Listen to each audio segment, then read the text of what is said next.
تو ایک بہت بڑے پنجرے کے اندر ایک بہت بڑا سلاخوں کا گھر اس نے بنایا ہوا تھا. اس میں کتے ہوتے تھے، اور کتے کو جب باندھ کے رکھا جاتا ہے تو زیادہ زہریلا ہو جاتا ہے، وہ زیادہ اس کے اندر کرواہٹ آتی ہے، زیادہ کاٹتا ہے. اس نے قید کیے ہوئے تھے. کتے تو بڑے زہریلے تھے. جس آدمی سے بادشاہ تھوڑا سا ناراض ہوتا نا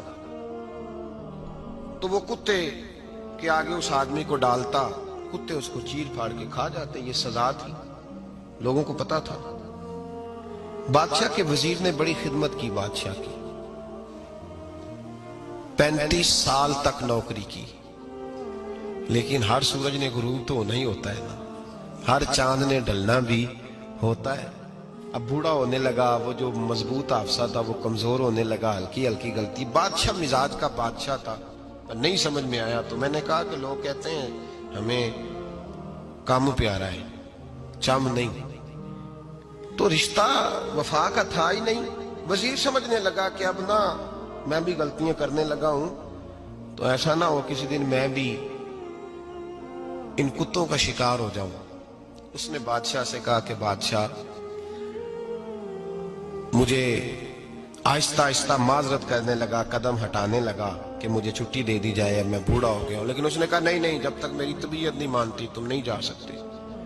مطلق العنان لوگ تھے. وزیر خاموش ہو گیا، پریشان رہنے لگا. غلطی ہو گئی ہے تو پھینک دے گا. ایک تجویز اس کے ذہن میں آئی. وہ جو پنجرے، کتوں کے پنجرے پر محافظ بیٹھا تھا نا، جو ان کو کھانا ڈالتا تھا، روٹی ڈالتا تھا، گوشت دیتا تھا، اس کو ایک دن کہنے لگا یار تیری ڈیوٹی ہے سارا دن کتوں کو کھانا دینے کی، گوشت دینے کی، تو 2-4 دن ڈیوٹی مجھے نہیں دیتا؟ تو لے لے، میں تو پہلے پریشان ہوں، سارا دن ان کی دیکھ بھال کرتا ہوں. اس نے کچھ تھوڑا سا گوشت لیا، پنجرے کے باہر کھڑے ہو کے کتوں کو ڈالا. اگلے دن تھوڑی روٹیاں لے آیا، کتوں کو ڈالی. 2-4 دن، ہفتہ، مہینہ، سال بھر، جتنا اس کو موقع ملا وہ دن بھر خدمت کرتا. بس وقت ایک دن آ گیا، بادشاہ کو کوئی بات اچھی نہ لگی. اس نے کہا اس بڈھے کو اٹھاؤ اور ڈالو کتوں کے پنجرے میں. ساری زندگی یہاں رہا، اسے ابھی تک نہیں پتا چلا میرے مزاج کا. جب اٹھا کے پنجرے میں ڈالا نا تو بجائے اس کے کہ کتے اسے کاٹ کھاتے، وہ اس کے پیر چومنے لگے. وہ پیر چومنے لگے، ہاتھ چومنے لگے، چاٹنے لگے. تو بادشاہ اب سامنے کھڑا تھا نظارہ دیکھنے کو کہ چیر پھاڑ کرتے تو خوش ہوا کرتا تھا، خونخوار درندے جیسی اس کی طبیعت ہو گئی. جب دیکھا وہ پیار کر رہے ہیں تو بادشاہ وزیر سے کہنے لگا یہ کیا ہے؟ تو وزیر رو پڑا، کہنے لگا تو سیاستدان تھا تو میں بھی سیاستدان تھا، ساری زندگی سیاست کی لیکن دنیا داروں کے ساتھ رہا، تو انجام یہ ہوا کہ مجھے اس پنجرے میں ڈال دیا گیا. دیکھ تو بہت بڑا سیانہ تھا اور میں بھی سمجھدار تھا، وزیر رہا، لیکن ہمارا روح کا رشتہ نہ بن سکا. ارے ہم سے تو یہ کتے ہی اچھے نکلے. تیری 40-35 سال خدمت کی تو تو نے کتوں کے آگے ڈال دیا. انہیں تو چند مہینے روٹی ڈالی ہے، میرے وفادار ہو گئے. چند مہینے روٹی، جنہ تنا وچ عشق نہ رچیا کتے او نہ تھی چنگے. جنہ تنا وچ عشق نہ رچیا کتے او نہ تھی چنگے. مالک دے کر راکھی کر دے سابر بھکھے ننگے. اور بابا بلے شاہ صاحب فرماتے ہیں تو راتی جاگے تے شیخ صدا میں، راتی جاگ دے کتے تے تیتھوں اتے مالک دا در مول نہ چھڑ دے. پاویں مارو 100 جتے تے تیتھوں اتے رکھا سکھا کھا. دنے جار رکھاں وچ ستے تیتھوں اتے ایک برکی دا قدر پچھانن. پاویں مالک ہون ستے، ایک برکی دا اوپر کھڑے ہو کے کام نہیں کرانا پڑتا کہ میں کھڑا رہوں گا تو کام صحیح ہوگا، جاؤں گا تو نہ. ایک برکی دا قدر پچھانن پاویں مالک ہون ستے. پھر اپنے آپ کو مخاطب کیا، کہنے لگے اٹھ بلیا چل یار منا لے نہیں تے بازی لے گئے. مولانا رومی کہتے ہیں کہ چڑیا اور چڑا، مذکر مؤنث دونوں کٹھے بیٹھے تھے. تو ایک بندہ آ گیا صوفی، میری طرح پگڑی شکڑی باندھی ہوئی، جبے کبے میں لگا ہوا. یہ جتنے فتنے آج آپ کو نظر آ رہے ہیں نا، یہ جبوں کے پیچھے نکلتے ہیں سارے. عوام بیچاری کو تو پتہ ہی نہیں تھا کہ یہاں بھی الجھنا ہے، انہوں نے پکڑ کے چکر چلا دیے.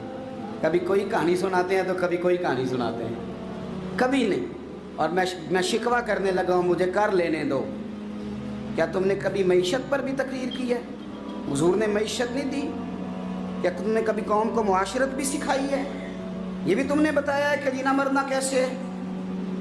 وہاں الجھاتے ہو جہاں نوجوان کہتے ہیں کہ یار طے کچھ نہیں ہوا آپ کے درمیان ابھی تک۔ جو کہانی سنا رہا تھا وہ بھی بڑے جذبات میں تھا، رو رہا تھا، جو رد کر رہا تھا وہ بھی جذبات میں تھا، رو رہا تھا، تو ہم کدھر جائیں؟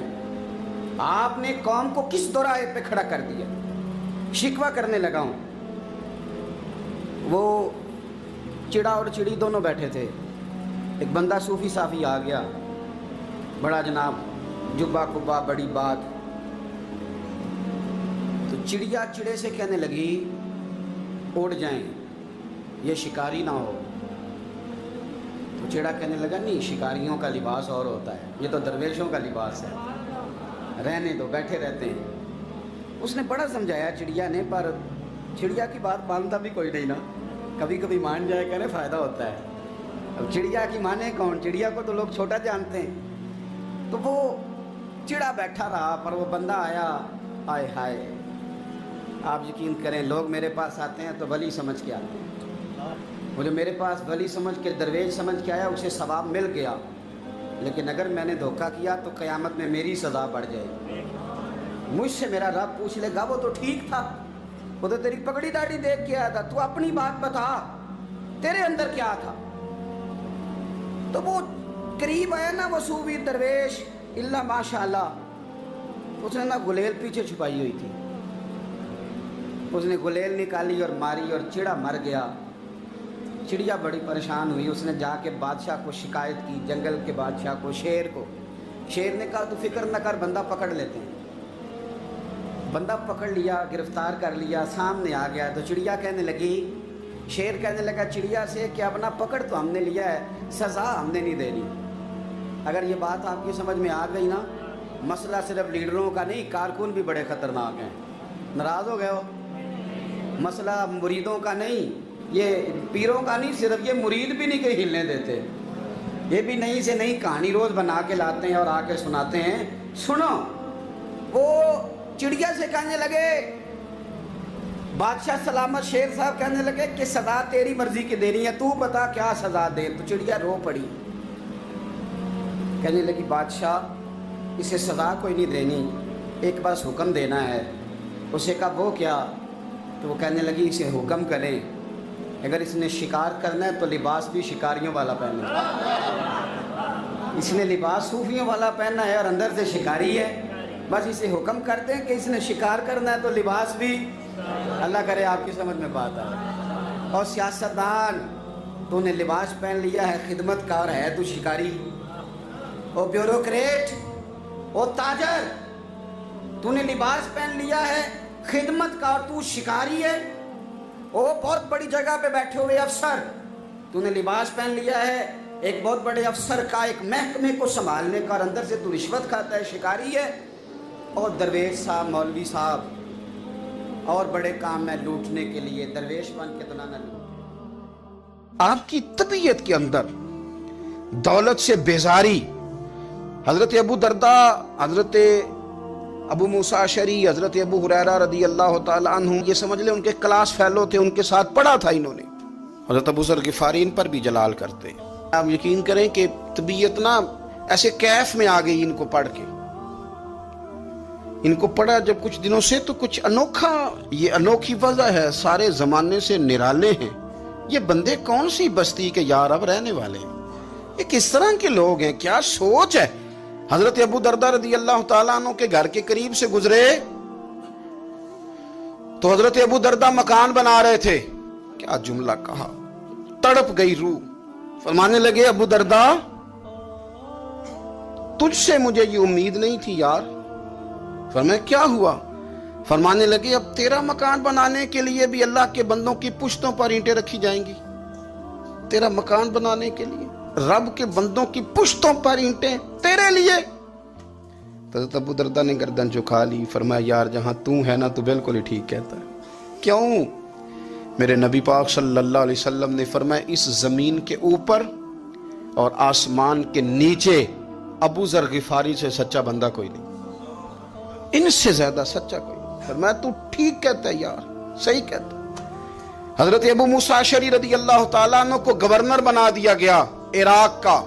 اب حضرت ابو موسیٰ اشعری صحابہ میں ایک بڑے جلیل القدر صحابی ہیں، اور ان کی عظمتیں، رفتیں، بلندیاں کیا کہنا، بڑی گہری دوستی تھی۔ لیکن جب وہ گورنر بن گئے نا تو آپ نے فرمایا بس بھئی اب تو نے عہدہ لے لیا ہے، یہ بندے کو ٹھیک نہیں رہنے دیتی چیزیں، اب تو عہدے میں چلا گیا ہے۔ بڑی مدت کے بعد ملاقات ہوئی حضرت ابو موسیٰ اشعری کے ساتھ، وہ دوڑ کے آئے حضرت ابو ذر غفاری کے گلے ملنے، میرا بھائی میرا بھائی۔ فرمایا پیچھے ہٹ جا، میں نہیں تیرا بھائی، تو گورنر ہے، میں غریب آدمی ہوں، اپنا کام کر۔ پھر دوڑ کے آئے، فرمایا ابو ذر تو میرا بھائی ہے یار، اکٹھے پڑھتے تھے حضور۔ فرمایا نہیں، جا تو نہیں میرا بھائی۔ پھر آئے، جانتے تھے نا یہ سچا بندہ ہے، یہ سچا بندہ ہے، یہ تقریروں والا نہیں، صرف وعظوں والا نہیں، اس کے اندر بھی بڑی سچائیاں ہیں۔ قریب آئے، آ کے کہا یار تو میرا بھائی ہے، میرے سینے لاگ۔ فرمانے لگے تو تیسری بار آیا ہے، مومن ہے، میں منہ نہیں موڑ سکتا، پر پہلے مجھے بتا گورنر بننے کے بعد تو نے مکان کتنے بنائے، باغ کتنے لگائے، چکیاں کتنی لگائیں، کتنے تو نے چیزیں بنائی ہیں، پہلے بتا۔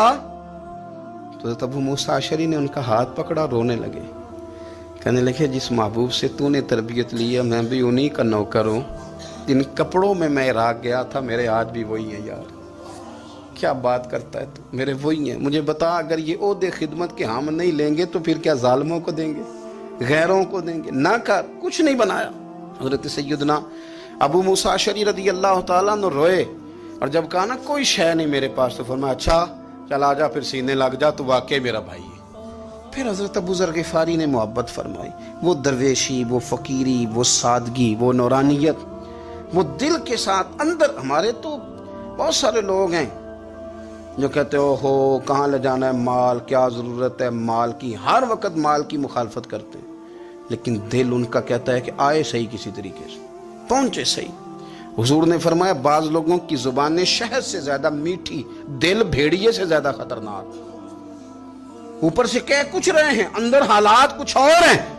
لیکن حضرت ابو ذر غفاری رضی اللہ تعالیٰ عنہ دوری دولت سے، آپ فرماتے کیوں ہیں لوگوں کے پاس مال، کس لیے اتنا مال جمع کیا ہے، کیا ساری غریبی ختم ہو گئی؟ اور اگر آپ نے ابھی تک ہمارا چینل سبسکرائب نہیں کیا تو فوراً سبسکرائب کیجئے، ساتھ ہی بیل آئیکن پر کلک کریں تاکہ مزید آنے والی ویڈیو ہیں وہ آپ کو وقت پر ملتی رہیں۔ اللہ حافظ۔